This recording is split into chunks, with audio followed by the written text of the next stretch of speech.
All right. Welcome to the Viking Age podcast, the official podcast for the VikingAge.com. I'm your host, Adam Patrick. I'm the editor and lead writer for the Viking Age. And as always, I'm joined by Chris Schad, who writes for us here at the Viking Age, as well as Bring Me the News and Zone coverage. After a minor technical difficulty, we are up and running. We fixed things to make them run better.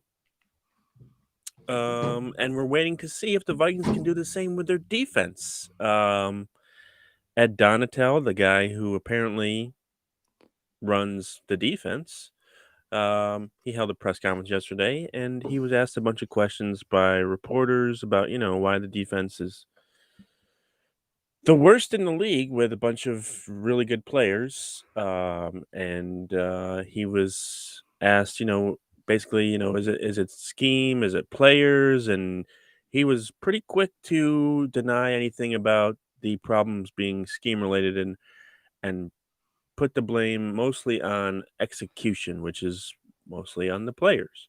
Um, just wasn't a lot of accountability, I guess, being held by Ed Donatel yesterday. The Vikings defense currently ranks 32nd in total yards allowed. They're just not very good. They've given up 400 plus total yards in the last 5 games against some decent offenses, but not every game has been against a powerhouse offense. But Ed Donatel, just do you agree with him? Let's see. Are the Vikings' problems on defense due more to the execution of the players, like Donatel says, or are they due more to his scheme and inability to adjust? Well, I think on the last episode, I said something along the lines of it's a little bit of both.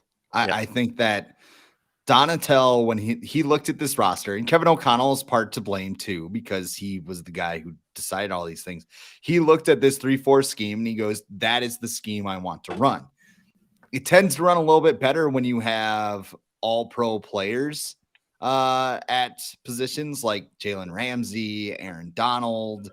Any Vikings don't have any of those. And I know there's going to be some purple clad people will be like, well, what are you talking? You got Harrison Smith, you got Eric Kendricks, you got Patrick Peterson. Like, come on, man. They, thinking about what Donatel's main focus is, it's limiting big plays, right? So, I mean, when you have aging veterans, it's like, hey, we're just going to have them drop back in coverage. We're going to keep everything in front of us and we're going to let them make the plays. So, I mean, in theory, it's a good idea, right? So, I mean, that's probably what he means. In reality, you have players that are miscommunicating in the secondary. Yep. And that's the big one. Cameron Bynum, every other week, he's having a miscommunication. Cameron Dantzler, he's just out there, half-assing it against DJ Chark.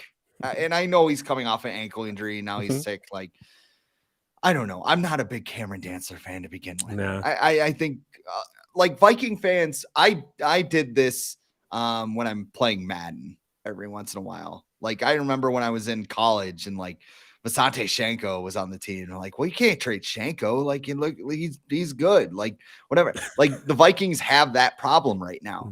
And I mean, this, not only are the players having those miscommunications, there is nothing to specialize the talents of this team. Like, Danielle Hunter is better when he's on the ground or on a 3-point stance or whatever, until I didn't play football. But like he's hand in the dirt. Hand in the dirt. That's it. I'm sorry. I'm really tired this morning. So I got my coffee right here. I promise it'll kick in. But when he's got his hand in the dirt, like you're having him stand up and now he's got a neck injury, which that's not good. Just a tweak, probably. It's probably a tweak that needs season-ending surgery. Just a lot of bad things going on defense right now. So I guess where I would say Donatel is at fault is that he does nothing to play to his player strength. We see it on the offensive side of the ball where, Kevin O'Connell's running things that make Kirk Cousins comfortable. He's doing all these other things, but it just seems like Ed Donatel doesn't do any adjustments. and he doesn't ever like take account of like Kevin O'Connell when he called the halfback pass on Sunday. He came out right after the game. He's like, "Yep, probably shouldn't have done That was that. stupid. You know, yeah, that was dumb of me. Yep, never do it again." And Ed Donatell's like, "I don't know what you're talking about. This is fine. Like it's the players that are so." I don't know. I like he's been saying this whole like he said in week 2 when Yeah, Cameron Bynum and I think it was Cameron Dantzler gave up a 60-yard yeah, touchdown to Quez Watkins. yeah, Like it's just it's annoying at this point, and he's right when you say you can't really make major changes. I mean, Bill no, Belichick himself said it, but it's very concerning that there just seems to be a lack of awareness with him. That yeah. And you it's know, interesting that I find it interesting that Ed Donatel is like the guy that Kevin O'Connell settled on and was like, we need to get this guy. This guy is just like he's gonna keep our defense together. And then when you look back at like his success as a defensive coordinator, it's mostly been because Vic Fangio has been the guy actually calling the defense. well, and I Um, think they wanted Fangio first, and he's like, nah, I'm gonna cash some checks from the Broncos. for sure, he's with the He's Eagles actually now. a consultant for the Eagles, Yeah, which that might explain why the Vikings got smashed so hard for sure, in for week sure. 2. But He'll be. I feel like he'll probably work somewhere next year. yes, More of a coordinator role, maybe the Vikings. That would be that would be something. Fire Donatel for Vic Fangio. Sorry, Ed, gotta take your job.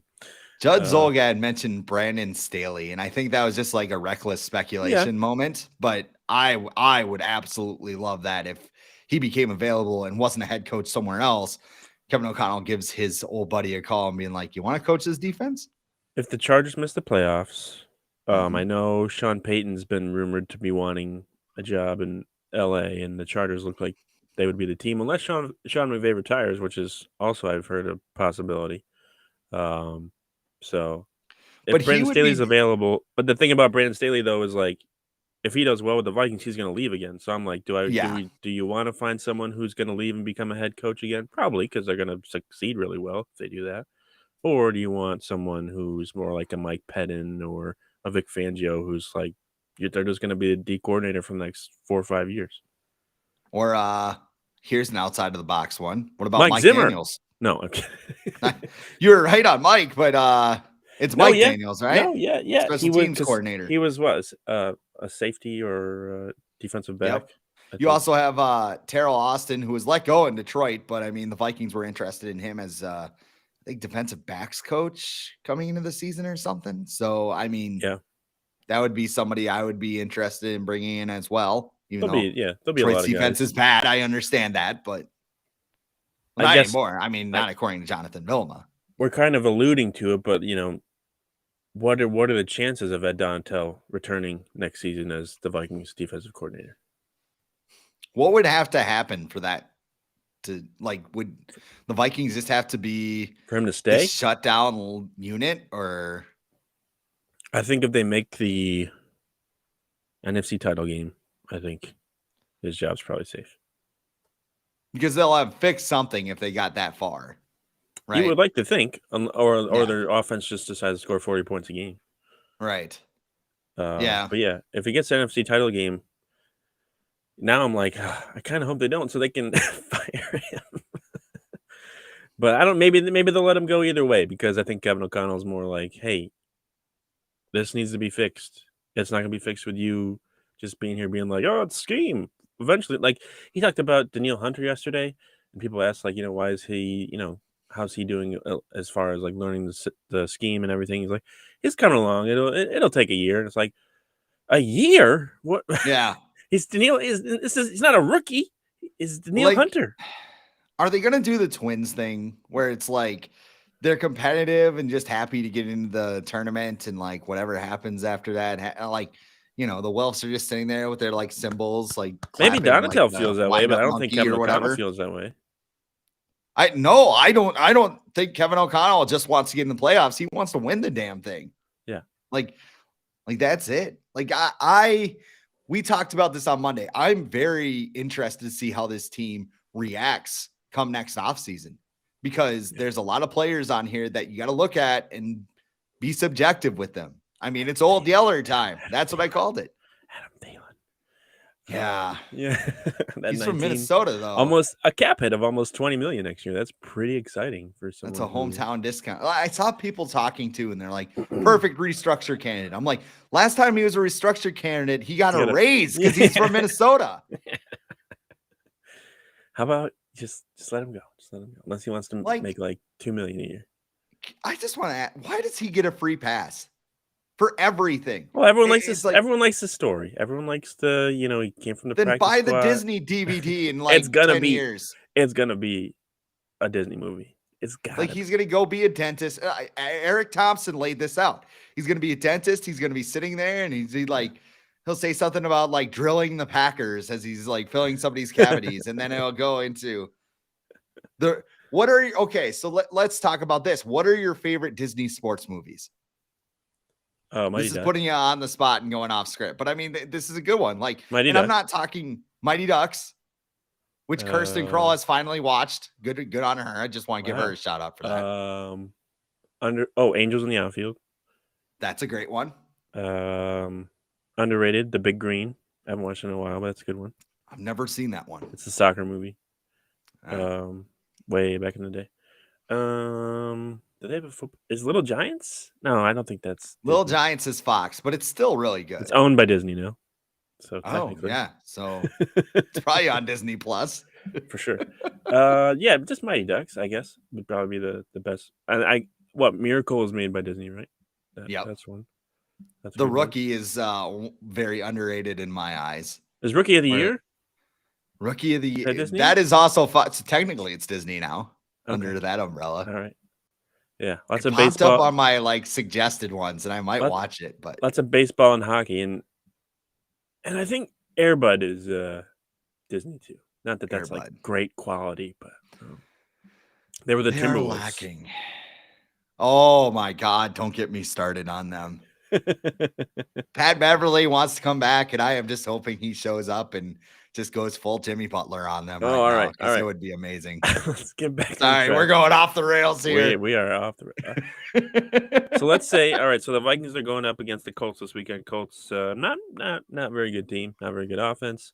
Has some playmakers with Jonathan Taylor and Michael Pittman, Matt Ryan. If he's thrown for over 300 yards a couple of times this year, so he can do it. If the Vikings allow the Colts to gain over 400 total yards on Saturday, what does Kevin O'Connell do? Or I guess, what does he need to do? I think at minimum, he needs to strip Ed Donatello play calling. Yeah. Like if they're doing this whole, it's 3rd and 8, we're dropping back 12 yards crap, done. We're over. Like especially if Danielle Hunter is out now, like I mentioned, he's on the injury report with the neck injury. Like if you don't have Danielle Hunter out there and you're not blitzing, what are you even doing? Like it just seemed, like you said, there's just no responsibility with him. Like that's the problem here. There's no accountability. And I think, there's a difference between going full Mike Zimmer and bailing on a guy the first sign of trouble and just canning a guy because it doesn't work. I don't think they're going to fire him, but I mean, you need to do something, and you need it to be noticeable. Like this Colts offense is bad.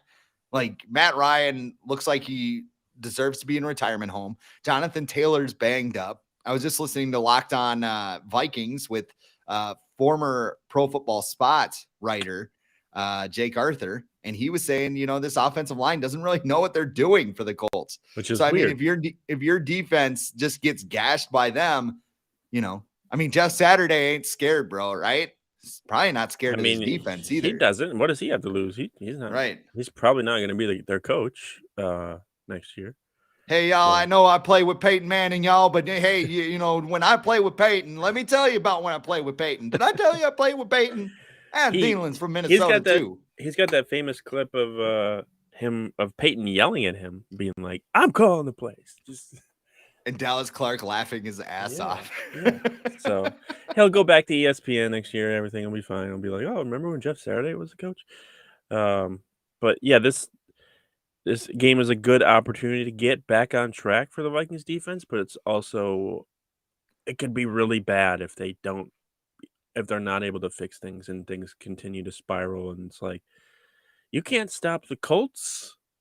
You're gonna have a lot of problems, and you need to figure things out. Whether it's like you go back in the day with the Vikings, I think you could even say like the 2000 team, who they didn't have a good defense, then they just put up a bunch of points, and we're like, we just gotta score as many points as possible to succeed, and that worked out well. Um, so I don't know what the Vikings will do moving forward if they cannot stop the vaunted Colts offense. Um, any last thoughts on Ed Donatel and his comments yesterday? It was weird too because he'd be like, "Well, it's execution," and it's like, "Well, why are they like playing off coverage?" Like, "Well, they're just doing what they're coached to do," and it's like, "Well, which is it then?" Because you can't have both. So he's a little frustrating. He's an older coach. He's kind of in the mindset of Mike Zimmer, where it's like, you guys need to fit into what I want to do. I don't care like what your skill set is. You need to Yeah. fit. And even Mike Zimmer was kind of adaptive to that. He blitzed a lot more last year than he ever has before because he just needed to, because he realized he wasn't getting a pass rush. But for some And reason, they had to play cover 2 in yeah, 2020. for some reason, Ed Donatel's like, it'll get there eventually. It's week 15. We still got some time. For it We've to had a month. We've had 3 2 months. mini camps, training camp, and 15 weeks We'll of the regular season, but we'll we'll get figure it. there. We'll figure it out. We'll figure it Like, it's funny you mentioned the offense too, because I feel like they're partially to now. They shouldn't be expected to score 34, 40 points a game. Like that's out. Third unreasonable. quarter But I mean, offense. Yeah. absolutely. And I mean, there's some players that I think are underperforming. I know Yeah. Dalvin Cook has 1,000 yards, Right. but his success rate is like, it's very Adrian Peterson like, where it's Yes. like 2, 2, 3, 1. Famine, feast. Outside of the whole halfback pass disaster, like Dalvin Cook is just looking for an 80-yard run every time he gets the ball. And like, what would benefit this team the most is like 5, 6, Yep. maybe even 4, something like that. I mean, those 80-yard runs are nice, but I mean, when you're not getting them, look at what happened against Detroit. It sabotages your offense. We talked about Adam Thielen a little bit. He's not getting separation. His yards per route run are the lowest since he became a full-time receiver. Actually, I looked that up here. So if you'll excuse me as I knock over everything in my office here. But yeah, I have it written down. 2016, full-time receiver, 1.94 yards. He was 23rd among all receivers. And that's 20% of the league lead in snaps. 2017, Thielen had 2.15 yards per route, 2.15 yards per route run. That was 8th in the NFL. 2018, 2.1, 20th. 2019, 2.08, 12th. 2020, 1.86, 30th. 2021, 1.63. That was 48th. And going into last week, I don't have this year's right now, but I'm sure it wasn't. He had a long touchdown run, so maybe it got bumped up a little bit. But it was 1.22 heading into the Detroit game. That was 74th among receivers. That man is getting paid $20 million next year. Like, I'm just saying. And then you have KJ Osborne, who's out here posting himself in Randy Moss pictures. And he came and like I read his interview with Alec Lewis. He's like, well, I'm just trying to help the team out. What would help the team out a lot is if you got open and caught the ball, bud. I mean, TJ Hawkinson, even he's been a disappointment, really. His yards per reception have been cut in half since he came to the Vikings. So I have questions in terms of, why is this offense not explosive? Because they're towards the bottom of the league in explosive plays. And why does it seem like there's just these short circuit things? I mean, hell, for all the, pumping the tires that we've done with Kirk O'Chains and Kirk Cousins and all that stuff, he is having one of the worst statistical seasons of his career. Well, they're winning. And they're winning. Yes, that's totally fine. I would take 10-3 with his stats right now over 4,500 yards, 34 touchdowns, 7 picks, and a 7-9 record.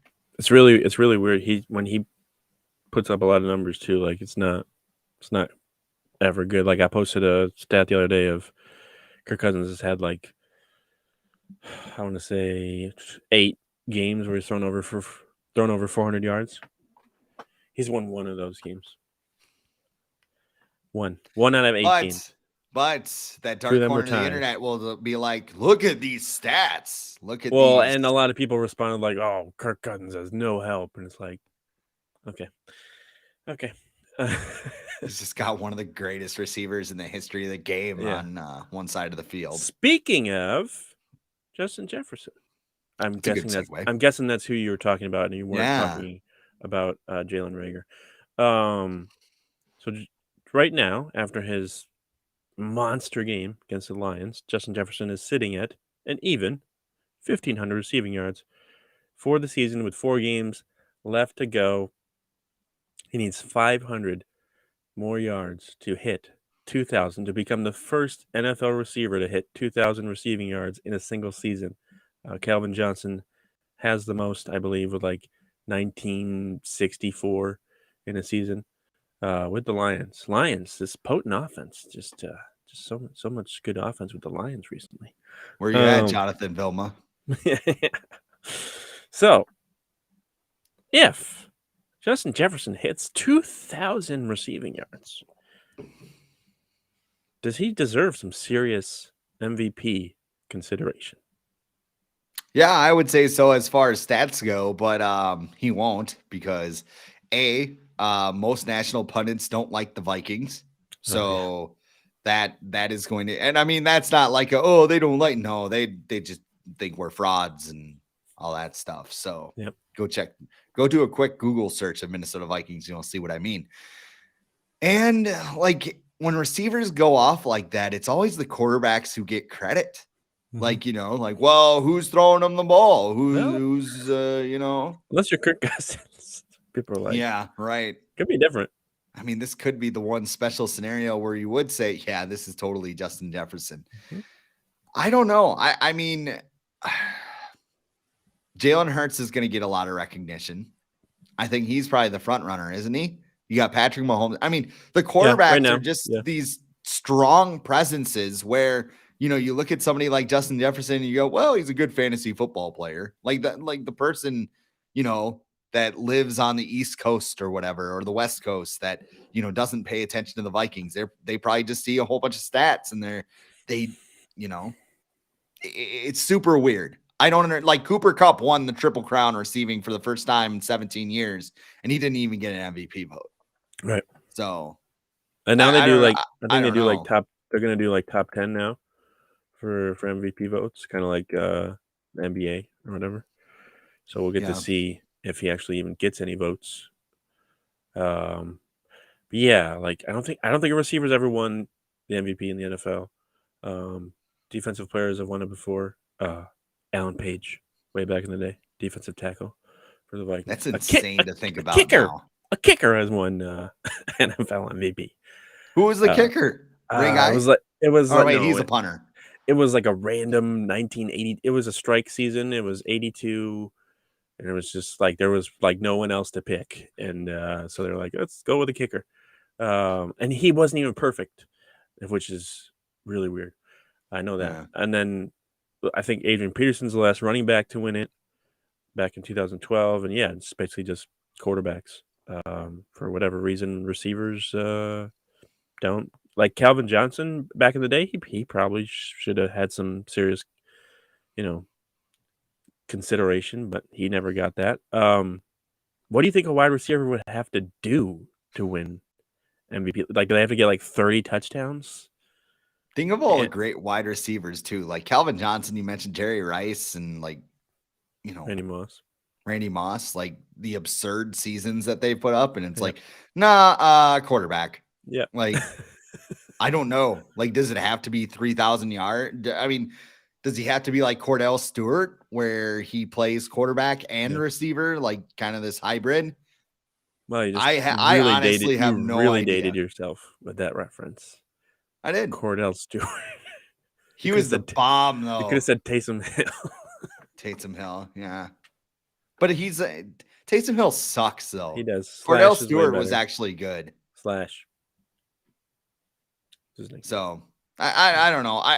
Honestly, I don't know. Like I don't know if they have to be like a Swiss Army knife or whatever. Like it is super weird, and maybe with the passing game, kind of you have these air raid concepts. This isn't just an NFL thing. Like Yeah. Heisman voting.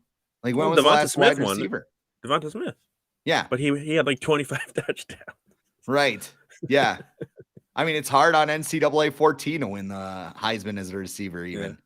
So, and I think Randy Moss was one of the 4 finalists, but he wasn't. It was like between him, Peyton Manning, Ryan Leaf, and Charles Woodson, and Charles Woodson actually won. yeah.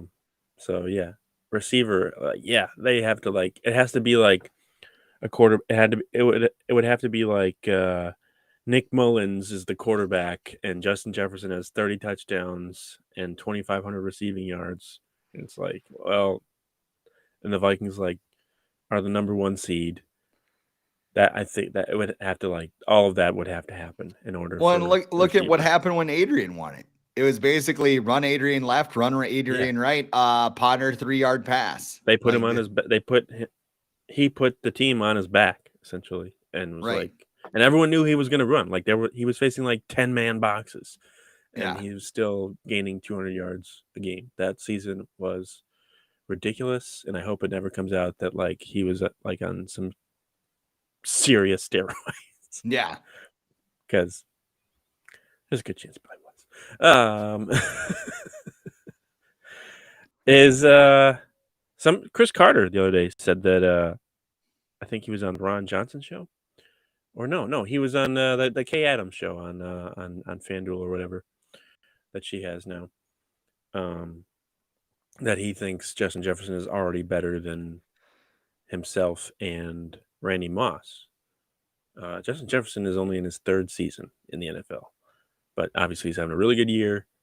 So, do you think Justin Jefferson is already the greatest wide receiver in Vikings history? I mean, in my opinion, before Justin Jefferson, it was Randy Moss, just Yeah. because, it's the same thing we were talking about Adrian. Like teams would do everything they could to stop Randy Moss, but they couldn't stop him. I think the Packers drafted 4 cornerbacks the year after Randy Moss came out. Like that's insane. So, and they still couldn't stop. Moss still terrorized the Packers every time he played them. So, I mean, Chris Carter, probably the best possession receiver. I'm not old enough to remember Anthony Carter or, Right. maybe some people say Ahmad Rashad, Gene Washington, going way back in Viking history. But I mean, as far as like the complete package goes, like Randy Moss wouldn't go over the middle to take a big hit, right? We've seen Justin Jefferson make some of those catches. The one against the Patriots where he just gets smashed and gets up and just flexes. He smiles. And he's smiling with his big old grill in his mouth. Like he likes getting hit. Yeah. He is willing to do everything, and he does everything at an elite level. Route running, elite. Speed, elite. He can line up in the slot. He can line up in the outside. Like there are very few weaknesses to this game. If you ask Justin Jefferson, hey, what's your weakness? He would probably give you some. But I mean, to the normal eye, to the guy drinking beer on his couch every Sunday, the guy has no weaknesses at all, which makes him probably the best all-around receiver. I mean, I've heard the comparison. Maybe you made this, but I can't remember who it was. Like somebody compared him to Jerry Rice, where he's just this consistent guy that's going to put up his stats and he can do a little bit of everything. I think that's a very accurate comparison for him. And I know it's crazy because he's the greatest receiver of all time in my mind. But I mean, that's nuts. Speaking of receiving yards, that's a record that's probably never going to be broken. Jerry Rice has like 22,000 career receiving yards. He also played like 25 years. Correct, which is why it's never going to, unless Jefferson, like, what is even the benefit of playing 20 years in the NFL? That's not even like a smart decision to do these days in the NFL. When you think about it, it's insane. Like Jerry Rice can even walk. Right. But I think the way that he played, his playing style allowed him to play longer. Once he started to break down, he was like, okay, let me get out of here. But like I don't think I ever remember Jerry Rice getting like clobbered by a defensive back or anything. But speaking of that, like if Justin Jefferson keeps getting hit like this, he's gonna get hurt eventually, and I'm sure Mhm. Kevin O'Connell's gonna be like, "Listen, kid, you're playing out of your mind, but we need you for like the next 4 or 5 years." So, because look at Cooper Cup. Cooper Cup, like they tried to do what they did with him last year, was just like give him the ball a ton of times, and it built you're banged up. You can't. It's tough to do that 2 years in a row, 3 years in a row. Like even look at Jonathan Taylor. Like he had a giant workload last year, and he's been kind of banged up this year. It doesn't work that way in the NFL. Like eventually, you learn to go out of bounds. Just save yourself another week instead of just getting that extra 2 yards to get more. But outside of Justin Jefferson and Chris Carter and Randy Moss or whatever, who do you think a former Vikings wide receiver is that doesn't get enough praise for what he did during his career on the field? I think it's Anthony Carter. Like he never gets mentioned. And I Right. mean, the guy was a beast. 1987, he had the big game against San Francisco. I think he went off against New Orleans that year too. But I mean, if we're talking about receivers that don't really get credit, like I don't know, I've never met a Viking fan and be like, yeah, Anthony Carter, do you remember Yeah. that guy? Like he never gets mentioned, which is really weird. And it speaks to some of the receivers the Vikings have had throughout their history, where they have had Chris Carter, Randy Moss, Stephon Diggs, Adam Thielen. Yep. Um, I would put those two. I mean, Diggs and Thielen, obviously, there's recency bias there, but I mean, I think that guy is Anthony Carter, personally. Yeah. I'm gonna go with Charles John. No, I'm not gonna go with Charles Johnson. Um, Percy Harvin. I've always been a big Percy Harvin fan, and he, speaking of putting your body on the line, he probably did that too much as well because that caught up to him real fast. But like, just watching him out on the field, every time he got the ball in his hands, he could make a big play. Similar to Cordero Patterson, but he could actually run routes, and he could return kicks just like Cordell Patterson. And he was kind of like the Debo Samuel before the Debo Samuel that we know today, where like he could take it out of the backfield, he could line up in the slot, line up on the outside. Just Percy Harvin was ridiculous when he was healthy. I think in 2012 or 13, he was on like a real tear, like an MVP kind of tear, and then he got hurt. Story of his career, pretty much. And then he was traded and blah blah blah because he's a Vikings receiver, and that's what happens. But Percy Harvin, yeah, I always enjoyed his time with the Vikings that '09 season. There was a bunch of moments where he had a big impact on that team and their trip to the NFC Championship. So I've always been a big Percy Harvin fan. He's like the Dante Culpepper of the receiver position for the Sure, Vikings. for sure. Or like any Viking fan you talk to, you're like, dude, Dante Culpepper, that dude was a beast. And like Yeah. casual NFL fans, like, who? Because I mean, seriously, like most NFL, he is like an afterthought in NFL history. His best season, 2004, he should have won the MVP, but there Yeah. was this Peyton Manning guy chucking Yeah. touchdowns. Like that 04 season was insane. And like Mm-hmm. he is basically what That was Josh really Allen without is Randy now. Moss too. Yeah. Like Randy Moss Yeah. was It was hurt that throwing year. to Nate Burleson. Yeah, I love Nate Burleson though.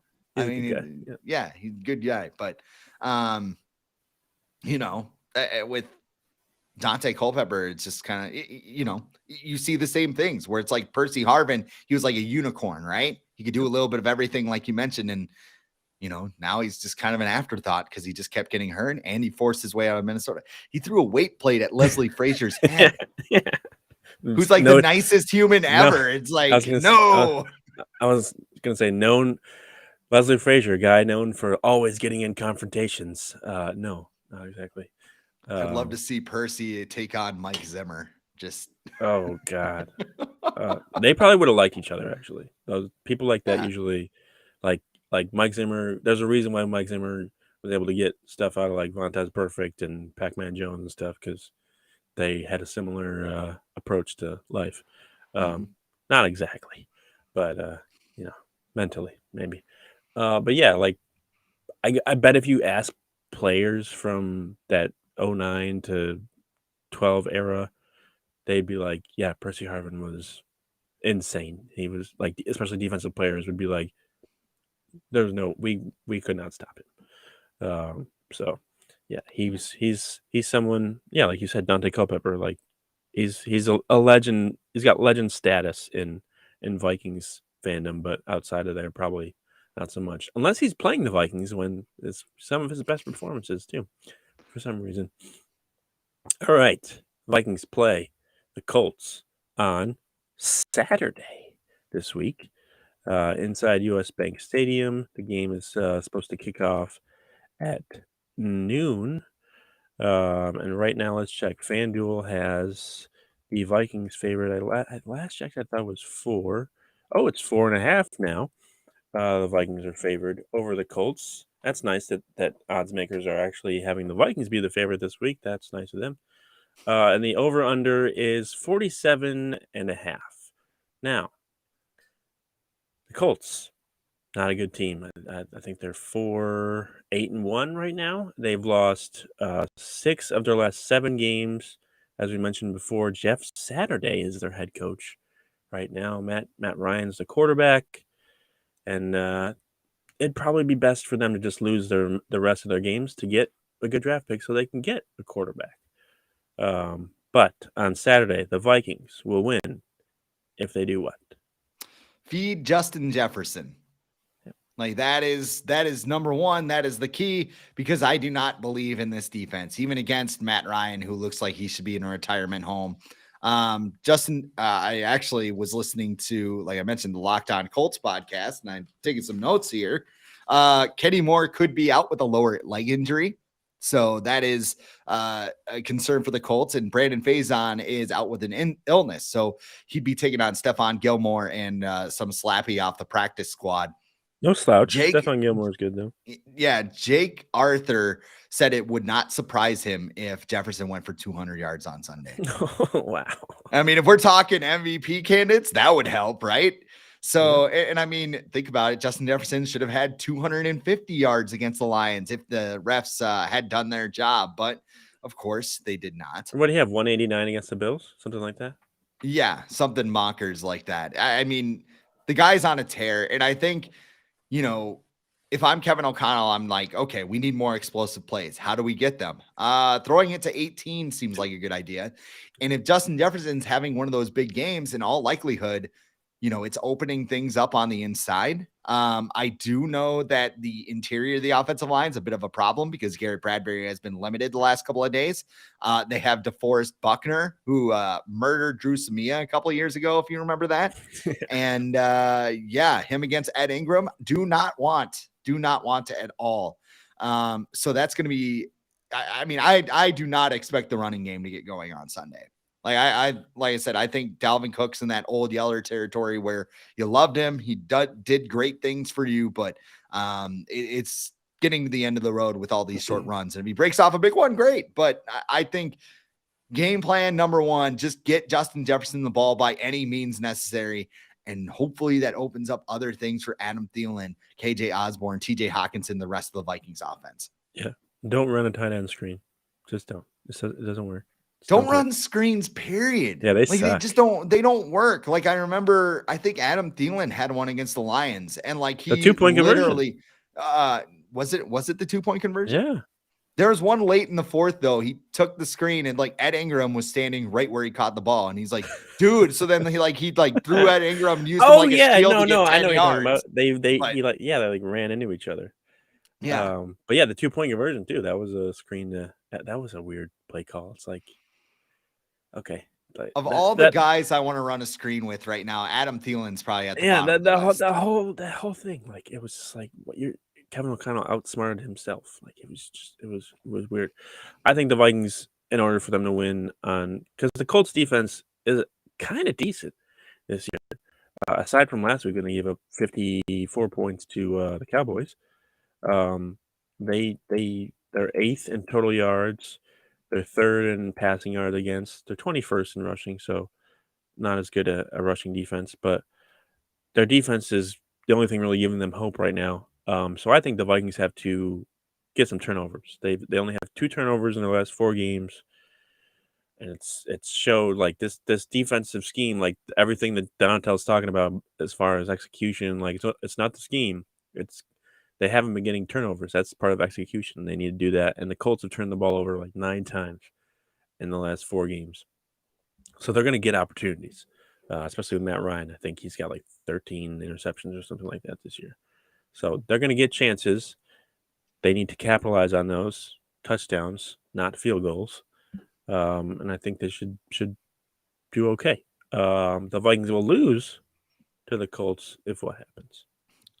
If they let Matt Ryan be Matt Ryan. MVP Matt Ryan. Yes, I saw a stat from Pro Football Focus's Ian Hartitz, who said that the Vikings are 32nd in passing yards allowed, 32nd in explosive pass play rate, 32nd in yards per attempt, and 32nd in passer rating against receivers on the outside. There's not a lot about this Colts offense that scares me. I mean, obviously, Jonathan Taylor is like concern number one, but the Vikings have done okay against the run for the most part this year, so I'm not too worried about that.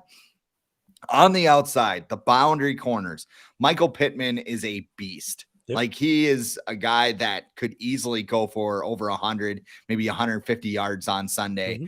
Especially if Ed Donatel does not make adjustments. I do not have faith in Ed Donatel to make the correct moves here. I just don't. I've seen enough after 15 weeks where it's like, if you're not making adjustments, if you're not sending guys now, when are you going to do it? And I don't want to hear, well, we'll get there. You are who you are at this point. And I think that's going to give up a lot of yards to Michael Pittman. If they give up like a Garrett Wilson type performance, I think they will lose. So don't let Matt Ryan hop in that time machine. Yeah, and I think part of that's going to be getting the pass rush and turnovers and stuff. Like, you've got to do that. You cannot. I think it was Seifert. It's not George Seifert. It's Kevin Seifert. Yeah, Kevin Seifert. He wrote something on the Vikings defense. I think it published today on ESPN that he talked about like off coverage, and the Vikings have played an NFL high 261 snaps in off coverage, which is like 5 yards away or more, and they've allowed a league worst 9.2 yards per pass attempt in those circumstances, which makes no sense because it's basically like you're playing prevent the whole time. So yeah, like they cannot. Like, this is the perfect opportunity to be like, for Kevin O'Connell to be like, just play press or play man more this week. This is a great opportunity to see if it works. If it doesn't work, then we'll go back and maybe we'll do some more of your stuff. But right now, listen to me. I'm the head coach. Do this, and we'll take it from there.